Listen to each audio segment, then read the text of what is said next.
High, this is me आणि माझ्या मैत्रिणी. 8 वर्षापूर्वी लॉन्च झालेल्या चुंगडीमध्ये आम्ही गावातील शेण आणताना 24/7 माझ्या डोक्यामध्ये काही ना काही आयडिया चालतच असते. यावेळी एक आयडिया आम्ही आणली, ती म्हणजे जो वेस्ट मटेरियल होतं त्याच्यापासून असं आपल्याला काय करता येईल, म्हणजे लो इन्व्हेस्टमेंटमध्ये आम्ही काय असं करूया. मग आमच्या आसपास जो पण मटेरियल होता तो सगळा आम्ही गोळा केला.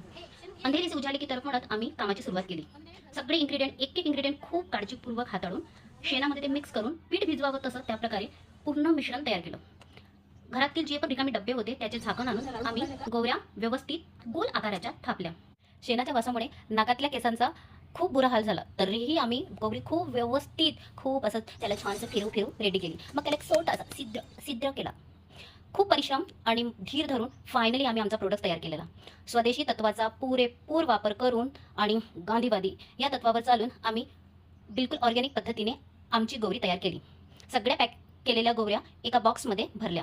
आम्ही टोटली 300 गोवऱ्या, आय थिंक 300च्या वर गोवऱ्या रेडी केल्या. आता प्रश्न होता आमच्यासमोर, तो गौरी सेल कुठे करायचा आणि कसा.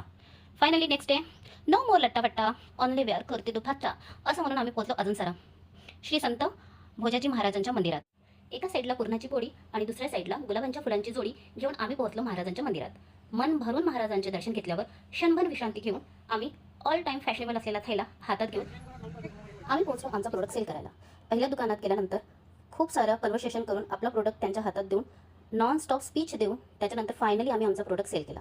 असे बॅक टू बॅक आम्ही प्रोडक्ट सेल करत होतो. त्यानंतर भरपूर लेडीज आमच्याकडे बघत होत्या, ओ या म्हणून. मग त्याच्यानंतर त्या आमच्या जवळ आल्या आणि काहो हे असं म्हणून आमच्याजवळ जमा झाले. त्यांना आम्ही आमच्या प्रोडक्ट्सबद्दल बरोबर आणि खरी अशी माहिती दिली. आमचं प्रोडक्ट्स ऑर्गॅनिक पद्धतीने बनलेलं आहे, तो घरी किती उपयुक्त आहे, तिथलं प्रत्येक इन्ग्रेडियंट किती महत्त्वाचं आहे आणि त्याच्याने काय बेनिफिट होतील, हे सगळे इन्फॉर्मेशन आम्ही त्या लेडीजला दिली. यामध्ये एक गोष्ट मला खूप चांगल्या पद्धतीने समजली, ते म्हणजे जर आपण एखादी गोष्ट बनवतो तर त्याबद्दल आपल्याला त्याच्याबद्दल पूर्ण माहिती असणे अत्यंत आवश्यक आहे. कारण समोरचा व्यक्ती फक्त आपल्या बोलण्यावर विश्वास ठेवून आपल्याकडून वस्तू विकत घेतो. त्याच्यामुळे मेहनत आणि प्रामाणिकपणे व्यवसाय करणं खूप महत्त्वाचं आहे.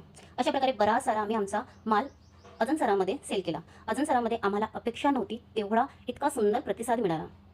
बऱ्याच प्रोडक्ट सेल केल्यानंतर खूप सारे लेडीज, खूप सारे शॉप यांनी आमच्याकडून प्रोडक्ट घेतला. फायनली आम्ही परत महाराजांच्या मंदिरात पोहोचलो. जेवढं कमवलं त्यातील काही भाग महाराजांच्या चरणी दान केला आणि नंतर आमचं जे माल होतं, म्हणजेच आम्ही बनवलेली गौरी, मंदिरातील हवनकुंडमध्ये आम्ही ती अर्पण केली.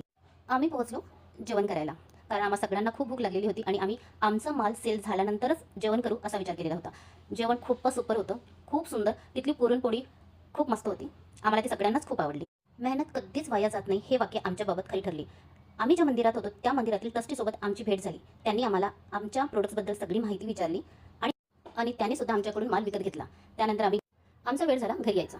गाडीत बसलो, खूप मस्ती, हागल्या बदल्याच्या नॉनस्टॉप गोष्टी आणि खिकी दात काढत खूपच एन्जॉय करत आम्ही घरी आलो. या सगळ्यात एक गोष्ट खरी आहे, ती म्हणजे आपण केव्हाही कसलीही सुरुवात करू शकतो. फक्त योग्य माहिती घेऊन आणि प्रामाणिक मेहनत करून आपल्याला हवं तसं आपण यश मिळवू शकतो.